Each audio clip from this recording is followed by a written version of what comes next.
Hello, and welcome to Grand Designs. And this week, we're in Newhaven in East Sussex, above the sea, on the cliffs, looking out. It's the most wonderful location. And we're here to meet a couple who've got to build a house in double quick time. Tim Cox owns a hang gliding and paragliding school. While he gives lessons, his partner, Julia Brock, runs the office. You need to be over 16 for hang gliding. They've had their hearts set on building their own home since they found this site on the cliffs above Newhaven about a year ago. They both have families from previous relationships. Tim has 2 daughters, Georgia and Jessica, and Jules has 2 daughters, Ella and Kate. So their new house will represent something of a new beginning for them. Tim's old family home was this beautiful timber-framed cottage, the sale of which left him with £30,000 equity to help finance the new build. Jules owns a 3-bedroom terraced house in the heart of Newhaven, where the family is going to be crammed for the duration of the build, which has to complete within 3 months. So what's the deadline? There's the bump line. Yeah, Huh? it's the bump line. It's about here. When's it due? June, early June. So, I mean, surely though, if you have the baby, it doesn't really matter where you're coming back home to, does it, afterwards? Oh, it's being born at home. Home birth. It's going to be born Yes, here. It's going to be born here. We This could, is home. This we will could be home. mark the spot It's for you going to if be you like. born in the dumper, probably. So what's this down here? Oh, this is where the Arga's going to be. You got it all mapped out. Well, we hope so. It's going to go in here with a big chimney stack, Right. and all this is where the foundations are going to be dug out. And you're going to get... How many kids have you got? Well, we've got 4 daughters, and 1 more coming, obviously. And so they've all got to be accommodated here. Oh, so wow. So given this amazing site, what provision are you making in terms of the view? What are you building into the design? Well, there's some big open aspect windows, and then there's going to be decking. Or Amazing. New Zealand type decking, where you've got some on the bottom and then maybe some on the first floor. I think that's wonderful. Wander out there. Yeah, really take advantage of it. Yeah, I think it'll be brilliant. Tim and Jules' plans are inspired by their site's location, but they've also seen a coastal house that's been designed especially to suit its situation. Of course, they don't have the budget for something like this, but they've adopted the same basic concept of a layout that helps to maximise the views, with large panoramic windows and decking areas outside. They also plan to copy the use of timber cladding, which is used a lot locally, as well as being a material typical of seaside houses the world over. Basically, it was just this idea of a core house with a big deck, like going right around Running all outside, the way around it, yeah. and coming out with a sort of pyramid shape going right up to this bedroom in the top. And then we woke up sober and had to think again. well, then we scanned out what was more realistic and what we were likely to get past, and then we got an architect to draw up Julia's plan. So you designed the layout. It's all my fault. It's your layout. Yeah. We have always spent a lot of time out of doors. We've always very much liked the idea of having a house that's light and bright and largely looks after itself, not being a great fan of housework. The heart of the house is the large open-plan kitchen and living area, dominated by 2 fireplaces. Upstairs, there are 2 bedrooms for the girls, who only live there part of the time, and a big bedroom for Tim, Jules, and the new baby. On the outside, Tim wants the chimneys and plinth wall to be of reclaimed brick, but most of the structure will be clad in cedar, like a New England house, but with Tim's New Zealand decking surrounding it. This is a somewhat international design. How much is this house going to cost to build? Well, the plot cost 86, and the house is going to cost around about 60, 70, I think, 1,000. Right, and that includes decoration? No. Furniture? No. Garden? No, quite. Decking? Decking, not quite. But Roof? yes, roof. Roof. It'll include the roof, electrics and plumbing, but basically that's just going to be the shell. What happens if this is not ready? I mean, the baby comes, that we know that's going to happen. What happens if the house is not ready? Is that going to matter to you? Well, it does to me. But to you? If it's finished in time, it would be wonderful. And if it isn't, then it's not as if we don't have anywhere to live. it would be quite possible for the baby to be born here. But Tim has his heart set on having the house finished, and there isn't any reason at this stage why that shouldn't be so. The first law of building your own house is don't be optimistic. It's the first day of work on site, and there's already a problem. The building inspector's making us go down another ½ metre into the clay. And so you've got foundations deep enough to put a skyscraper now.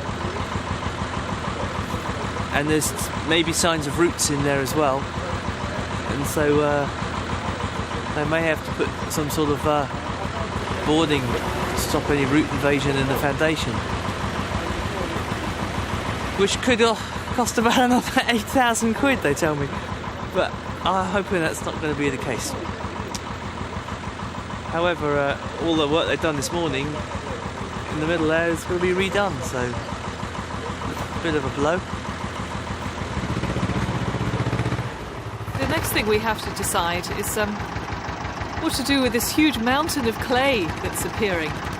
And maybe it has a resale value. There are some amazing big lumps of clay. But I'm just a bit stumped as to exactly what we can do with it. How best to incorporate it into our garden landscape. Oh, hell. Digging deeper foundations means that a total of 200 tonnes of soil will have to be removed. And all Tim and Jules can do is brace themselves for the extra cost this will involve. A frightening prospect when your job is running a hang gliding school that's totally dependent on the great British weather.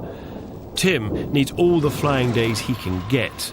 No flying means no money.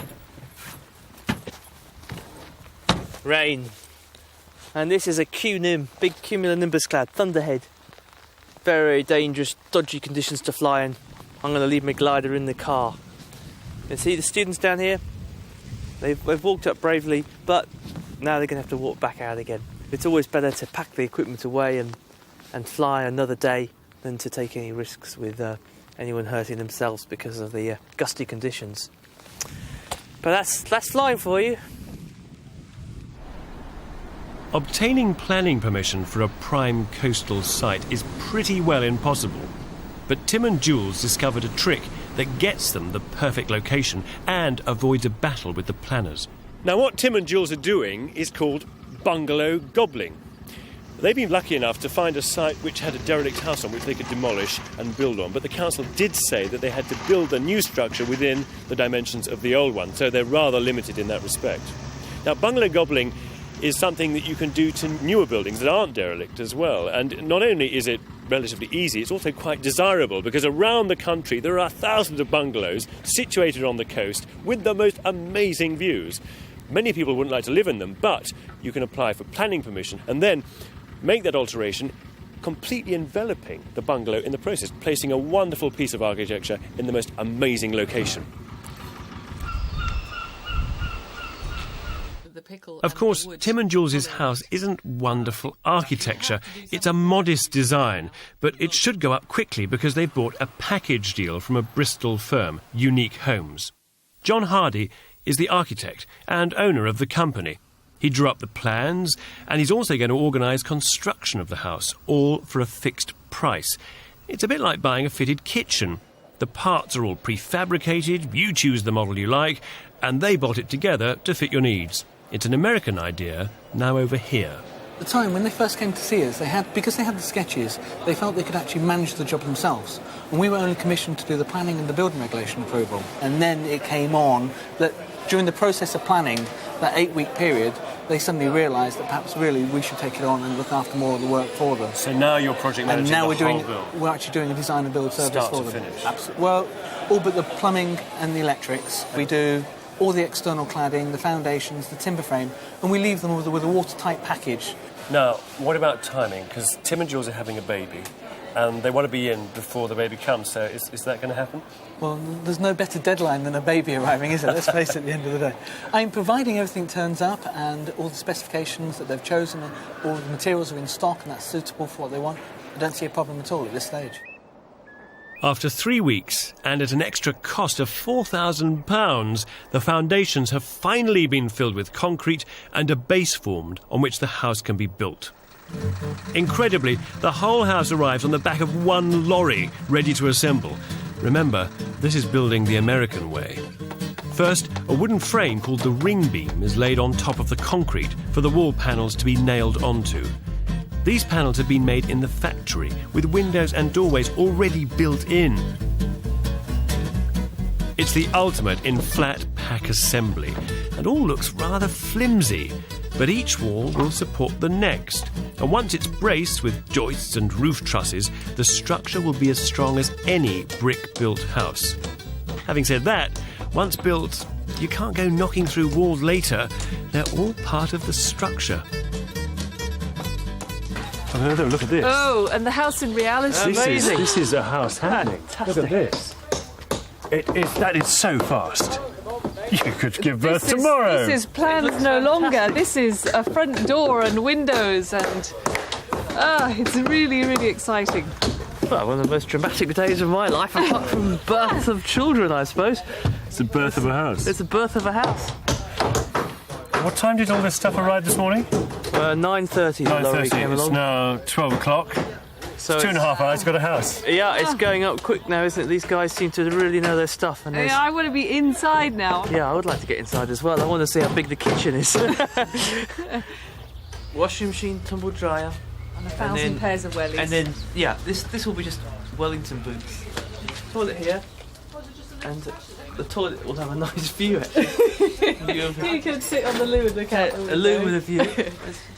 And then when you come through here into the lounge, and there's the ingle nook, and then the big picture windows.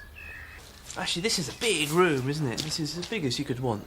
I quite like these large open Well, areas. should we here, just you know. do away I with think the we should chimneys? Forget the chimneys. What? It's just happen like that? Yeah. Well, it's not too late. You just have to say anything you want, darling.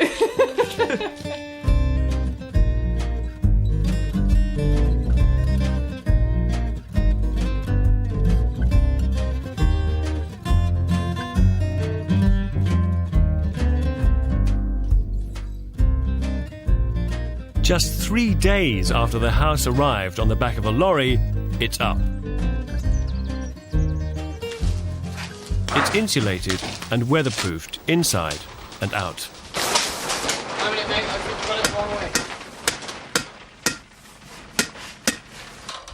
This team of builders is moving on. A crew like this will put up between 70 and 90 basic shells a year, leaving local builders to finish off. With 9 weeks to go until the baby is born, Tim and Jules are over budget by £4,000. However, they're on schedule. But building is never that simple. There's still a long way to go before any baby will be born here. Kit houses like Tim and Jules's are the most popular choice for self-builders because they're so quick and straightforward. But is there a price to pay for their convenience? This is a self-build show, and for many people, this is the first stop when planning the build of their own home. You'll find everything here, people who sell raw materials and people who find plots. But you'll also find a ridiculous number of companies selling luxuries and knickknacks. But most people come here to find out about the all-in build packages. The self-build industry is huge. It's doubled in size in the last 2 years, and 1/3 of all self-built properties are kit houses. They come in many shapes and sizes, but they have one common feature. They're all made using a timber frame. Essentially, they're prefabs with a respectable outer skin. The great thing about these kit homes is choice. You can design the layout of the rooms in exactly the way you want, and you can also design the outside of the building in the same way, choosing all these different elevations and colours and materials, from mock Tudor to modern red brick. And if what you want isn't here, well, that's okay too, because you can work with the companies to design the house that you do want. The big drawback with kit houses is that most of them look like something from a suburban housing estate. They're dull. If that's what you want, fine. But don't expect architecture that will take your breath away. I can really begin to see the appeal of some of these kit houses. But I'm not converted. They're not cutting-edge architecture. I mean, if you're going to go to all the trouble of building your own home, surely you would want something in which you could really express yourself. But for some people, of course, they're a practical solution. And for Tim and Jules, it does mean that they can get the house that they want quickly and cheaply. And as if to prove the point, the build in Newhaven is progressing very well. The roof's on, and there's still 2 months to go before the birth. Well, it's an extremely exciting time because, we're a month into the project and already we've got a house, we've got walls, we've got a roof, it's even waterproof. But it's also an exciting time because now we've got a building that we can look at and we can start asking the more serious questions. And I think particularly what Tim and Jules are going to ask is, does the design work? Is it really what they hoped and planned for? It's not what I'd planned. What had you planned? What's different? I had these very definite ideas and I'm having to be flexible. It's hard for me to be flexible. So what I want to know is, what were the ideas that you cherished so much that you're not seeing? It's one of my main priorities still, the windows, and until they're in, and you can see through them as opposed to this blue plastic that we have at the moment. I'm still not sure whether they're going to work or not. They're very modern, they're very big. I know that you've considered all kinds of materials for the doors and windows, but ultimately you've fallen back on the idea of using UPVC, which is not what I suppose everybody would use perhaps in their wildest romantic dreams. Well, no. Given a longer time to plan it, we would have got oak frames in and paid the extra.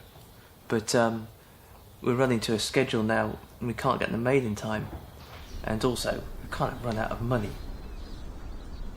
Again, the tiles are not as I'd imagined them to be. I was under the impression they were much smaller and much more clay tiles and flat. I mean, these are black. And these are, Black concrete. Industrial monoliths. So did you not see a sample? Weren't you given a sample before we were weren't. put up? We didn't ask. I go through life doing this kind of thing, and every time I do, I always put together samples of the materials I'm going to be using, because I don't know what it's going to look like. And here you guys saying, oh yeah, we think it's going to be great, it's in our heads, it's all going to look, that's going to be perfect. But in fact, I'm not at all as sure that it is. But I'm quite happy with the way things are turning out. I'm intrinsically optimistic. Pathologically optimistic. But you have to, in a job like mine, you have to hope people are going to survive after leaping off the cliff. And you have to hope that this house is going to look all right when it's finished. I don't share Tim's optimism. So far, his build has been compromised by a tight schedule, by money, and by a rather woolly approach to detail and planning. Planning that could have avoided the next problem. Yeah? See this? Yeah. In here is the septic tank. It is, isn't it? It's very rusty and dirty. It's defunct, I'm afraid. And in here is all the decking. What? I can't afford to do both. I've got to revamp this or make a new one. You're joking. And the cost of the decking is going to pay for a new sewage system, I'm afraid to say. That's really sad. It is sad, but there you are. This just goes to show that when building your own house, you cannot plan enough. Tim just didn't realise that his septic tank was unusable. A new tank is going to cost £4,000. Along with the extra foundations, this is going to take them £8,000 over budget. They can claw £4,000 back by doing without the decking they'd planned, but it's going to leave them with no margin for any overspend. So with money problems getting worse, a house half built, Jules less than a month away from giving birth, Tim leaves it all behind and goes hang gliding. I think it's obviously a good opportunity to get away from it all for a bit. Forget about plumbers and electricians and underfloor heating and to do what I really enjoy, which is flying. I'm feeling very pregnant and very fat and quite useless. The baby is due to be born in 3 weeks' time. There's an awful lot to do in the house. It's just beginning to be a little bit disappointing, quite how slowly it's going.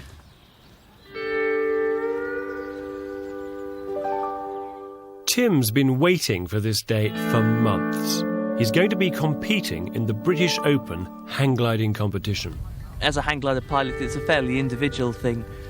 It's you who decides whether you take off or land, and it's always you up against the elements. You're making the decision making, so I guess to that extent, building your own house is kind of similar in that you're in charge of the project from its beginning to the end, and that's pretty satisfying. Unfortunately for Tim, things didn't go too well. He came 73rd out of 75 pilots. But at least he got a break from the build.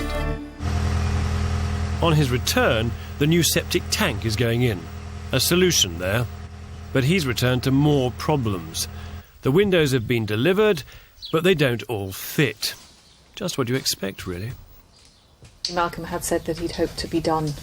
He'd hoped to be gone today, having put all the windows in, but constantly having to shave bits off the frame and finding that 2 or 3 don't fit at all means that it's taken him longer, and that's put the glazing guy back a bit, because there's a separate guy who comes to put the glazing in the windows. And it goes on. The reclaimed bricks arrive for the plinth walls and the chimneys. But even this doesn't go smoothly. One pallet load collapses, smashing 300 bricks, costing 70 pence each. And there aren't any brickies to lay the good ones either. Roger, bricklayer, when's he starting? Is it the same man, Phil? By now, the relationship with Unique Homes is under strain. The real problem is that they're based in Bristol and are finding it hard to source and manage a local workforce. Okay, bye.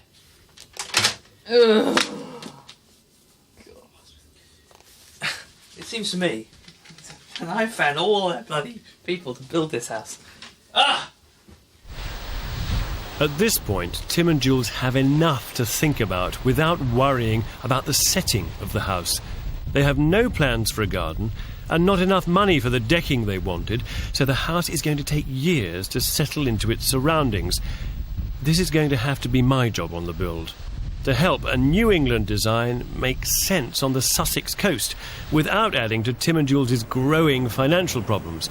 Problems that go on growing as a whole week goes by without a single workman showing up.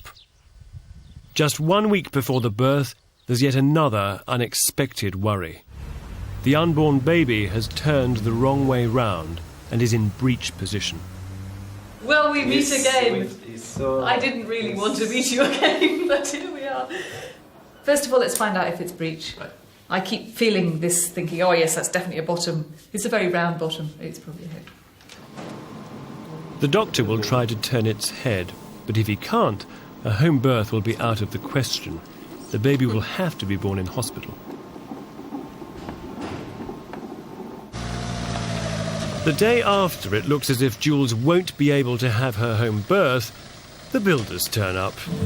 They've got a lot of catching up to do, and it starts with the brick wall. Tim's taken advantage of the delay and has decided to put a doorway where the second chimney was meant to go. The brick plinth is built up around the timber frame. It's not a structural wall, and I personally think it doesn't add much to the building. Inside, the UPVC windows are being finished off, meaning that the rooms can be plasterboarded.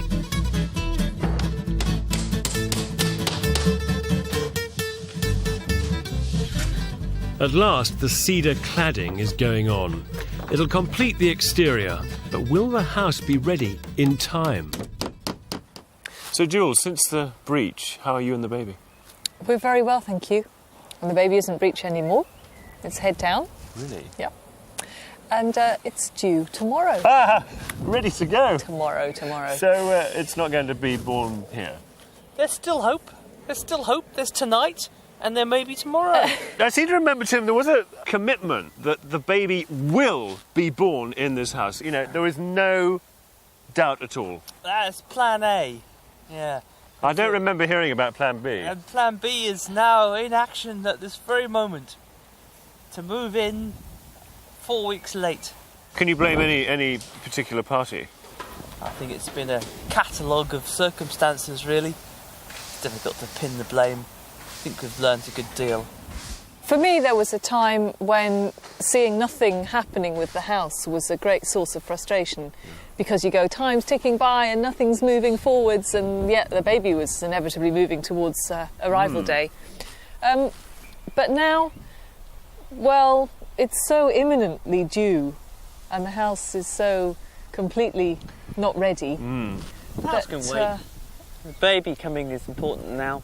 As long as that all goes well, then we'll move in later on, and it'll be fine. Jules does finally have her baby at home. Unfortunately, it's the wrong home. She gave birth to a healthy baby boy, surrounded by her extended family.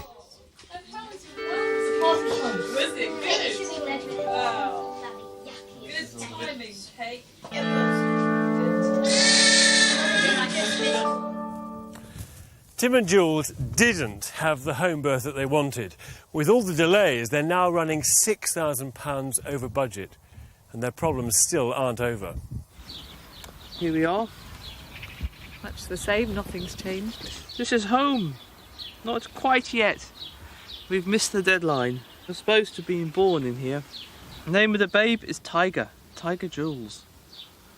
And unfortunately, not everybody likes Tiger Jules, but I think it's a great name. We can't move in till we've solved the mud problem, basically. We just need something. At the moment the ground is dried up quite a lot, but when it rains it's unbearable. And the idea of us all trying to tramp in and out of the house and through the garden, and It's like no, we can't do it. it's cloying mud. For the sake of my sanity. I think Tim and Jules are coming round to the idea that the exterior and the setting of this house are as important as the interior. Tim has borrowed £3,000 from his dad. This was less than he originally planned to spend on the decking, but I'm sure that we can engineer a cheaper substitute using local materials. With surroundings as beautiful as these, who wouldn't take advantage of them and use them to give that house a real sense of place? Help it flourish with local colour and local materials. A house built out of local materials will already sit well in the landscape. But for Tim and Jules's house, the garden and landscaping are the means to root it in its setting by bringing the beach up to the house. Gardens need plants, and I found some wonderful inspiration nearby in Philip Hooper's seaside garden. It makes the most of its environment, mixing local coastal plants with exotic varieties, hardy enough to withstand the Sussex climate. Now, we have this garden at Newhaven, which is much higher than this. I mean, it's on the cliffs, very exposed, very windy. Are there plants here that you could say are sort of guaranteed to succeed? The main problem with coastal gardening is windburn from the wind. It's not necessarily the salt. And so you need things which are either quite low growing or have got very, very leathery leaves, like agaves and like the spiky things like the dacilarians. But there's a very wide variety. Very wide variety. It's amazing what will actually grow. I think what Tim and Jules need is a mixture of what we saw in Philip's garden and what's on the beach here. In Philip's garden, it's all very exotic and spiky and architectural. This is altogether more wild, and I think it's that wilderness which typifies the setting of the new house.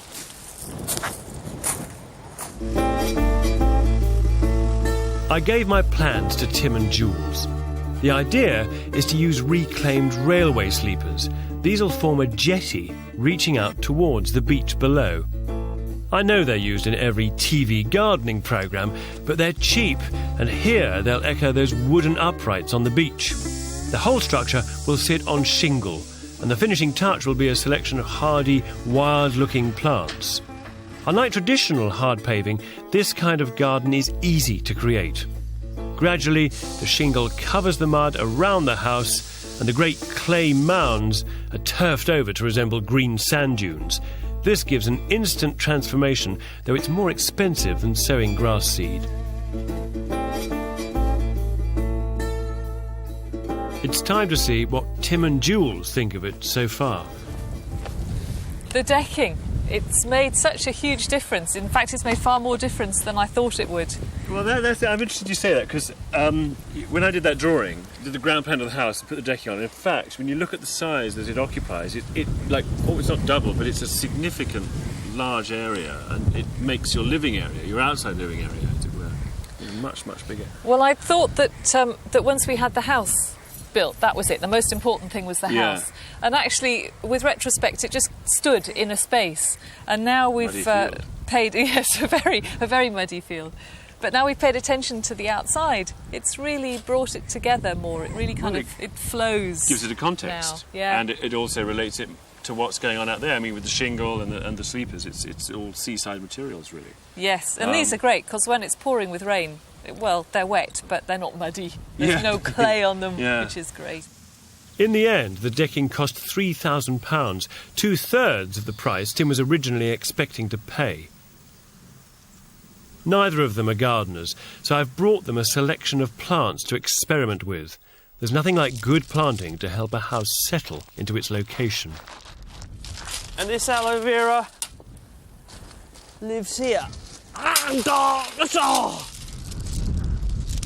It's amazing what just a few bits of greenery make. I really think it's going to be really something different and a pleasing place to live. It's the last stage of the build, and Tim has sacked Unique Homes.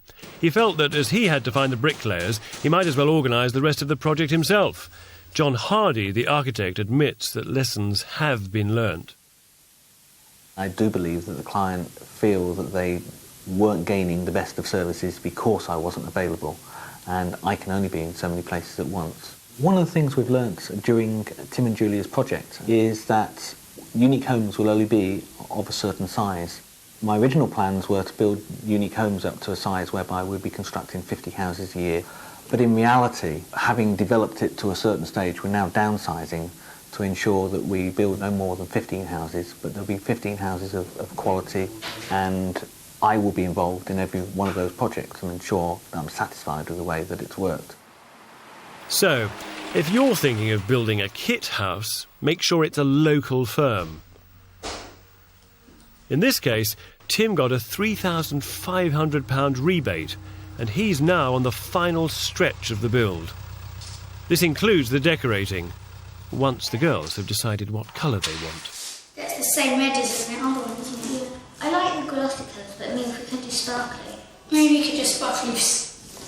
I want that and then a sparkly yellow ceiling. Non-glitters. I don't want glitters. Don't want glitters. That's fine.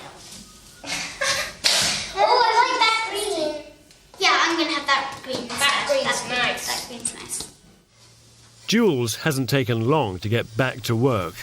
I remembered that having a baby means that it just takes possibly 10, possibly 20 times longer to do everything. But he's not very much of a help at the moment. There's not much I can do about it, really. Grin and bear it. And stick one tile on the bathroom wall about every 2 days. The pièce de résistance will hopefully be the kitchen, which I really want gold on the walls. Not very many wall units, in fact maybe none at all, but gold. Not yellow, a real kind of metallic colour, but I'm not quite sure how to get it. It's proving rather problematical. Ella chose this colour. It's supposed to be Jean's red, but and if she doesn't like it, then she can print it out and do something different. It's sort of Chainsaw Massacre red, isn't it?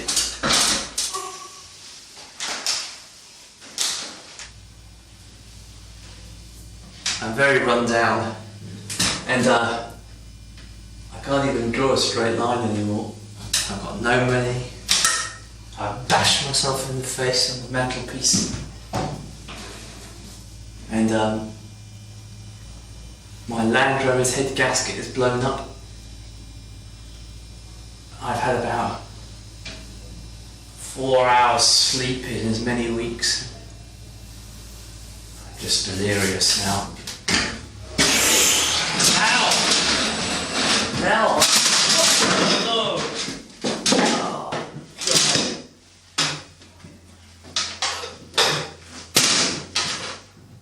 Shit.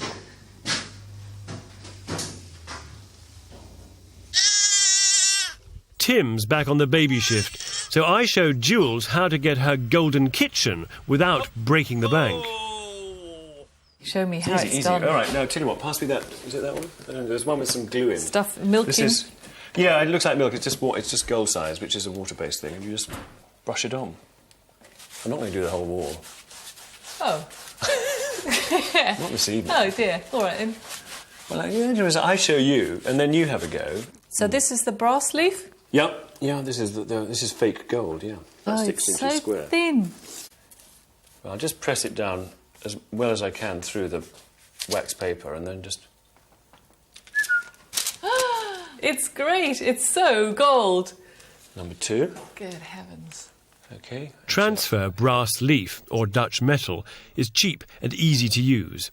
By laying it on a yellow background, the gaps and joins are disguised. Absolutely, yeah. Oh, that's fairly foolproof. It's not difficult. Ah. Beautiful finish. And the rest is down to you, in between feeds.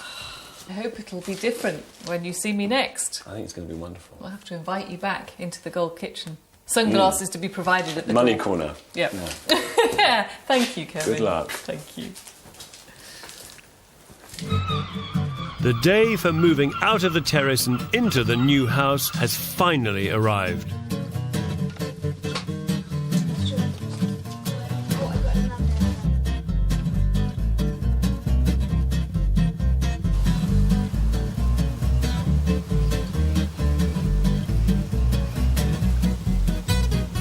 At last, Tim has a place to put the mountains of his stuff that have been in storage since the build started.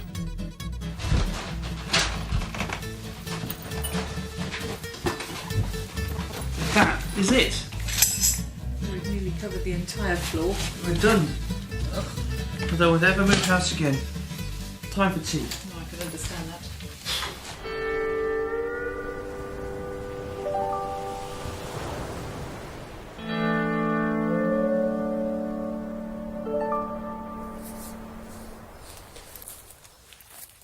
It's taken 6 months to build, it's gone way over the original budget, but at last, Tim and Jules have got to the stage where they can say the house is finished. The build has seen the birth of Tiger, their 5th child, and has almost caused complete financial ruin. It's time to see if it's all been worthwhile.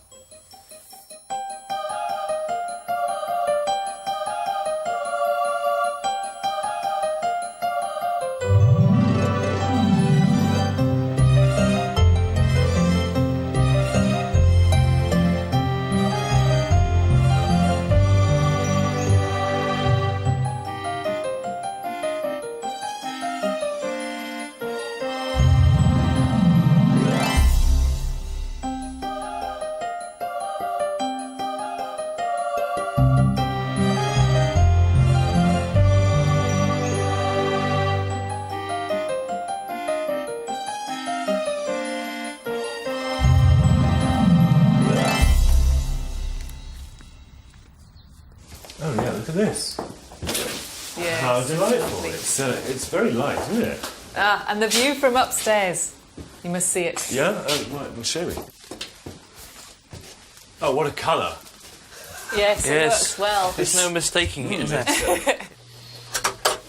Now, tell me what you think about the colour, Kevin. Oh, I thought this was going to be a red room, you told me. Yes, that got changed. It started off red. Didn't look good red at all. Really heavy. And So now we thought we'd it's try just for a orange heavy instead, orange yeah. They've got a beautiful view of the harbour. Not that they're interested in views or anything. No, they think views suck. Yeah. Yeah. They think I noticed, views yeah. are for geeks, aren't they? Another amazing colour. Violet blue. Yeah. This is our room. Another Oh, and bright look wall. at the view. This is where Tiger sleeps.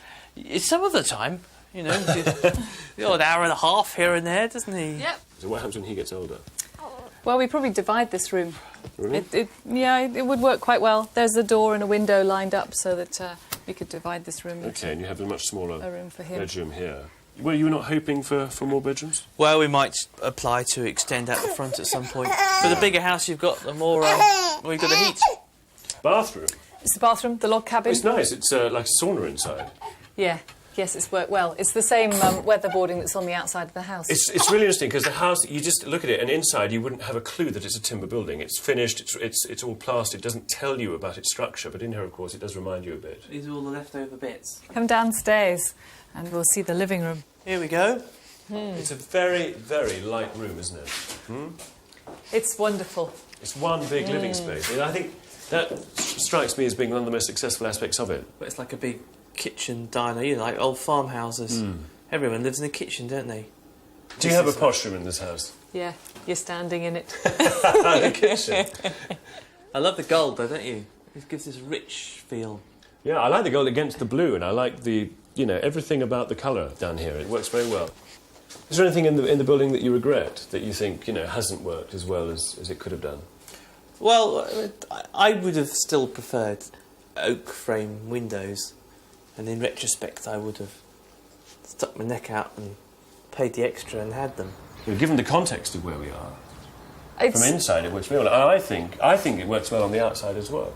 One of our main things as far when we were in the planning stage was time, and we really needed to get it all underway to hopefully get it finished by the time Tiger was here. And it left it so that we didn't really have the luxury to explore other possibilities about how to get around certain problems. It was like, you know, what's the solution now? Because when we get over this hurdle, then we can progress to the next. So if I was building my own home, what advice could you give me? Employ a local architect, someone who lives just down the road. Yes, who can keep coming around and sort problems out. Or you can go and visit them. And that was our biggest mistake. It's no architectural masterpiece, but despite the extravagant brickwork and concrete roof, it does look like a beach house. It's not just the cedar cladding. Even those white windows help by giving the openings a crisp outline. Tell me about the budget. This is a very sensitive area. Well, the budget's not an entirely success story. In the event we've done it. So how much was the budget? 60? So I hope to do it for about 62, right. I think. And how much does it cost? And in the end it's, you know, 75 going on all finished to about 80. But it's worth it, you know, this is all worth it. It's all right. You can come home. You can't be depressed in a place like this. It's wonderful. Tim and Jules bought the site for £86,000, with the build and add-ons coming to £80,000. The total cost is £166,000. The house has been valued at £190,000, so it's all been worth it, and not just financially.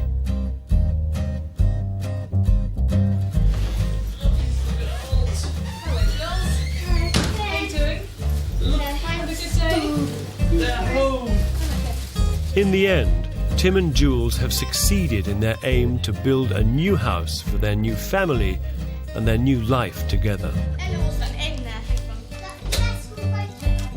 The journey that you've been on to get here, was it worth it? Oh, yes. An experience. Stressful, nerve-wracking. I think it's great to build your own house, to live in something that you designed. And I think there's something a bit subtle about it. You don't think about it all the time, but it's very satisfying. What magazine have you got? Shout.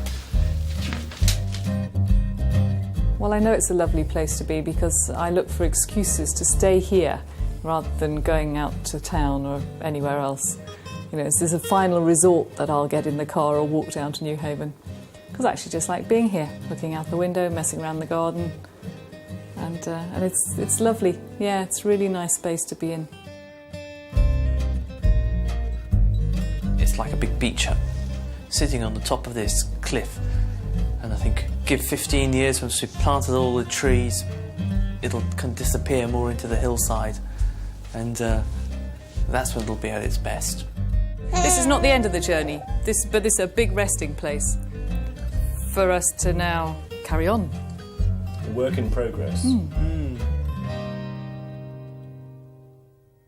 Tim and Jules have had to compromise, and they spent more money than they expected. And without their dedication and their unfailing optimism, I doubt this house would ever have been finished. In fact, I now believe that when it comes to building your own house, sticking to the rules may be important, but in the end, it's commitment and belief that'll build you the house of your dreams.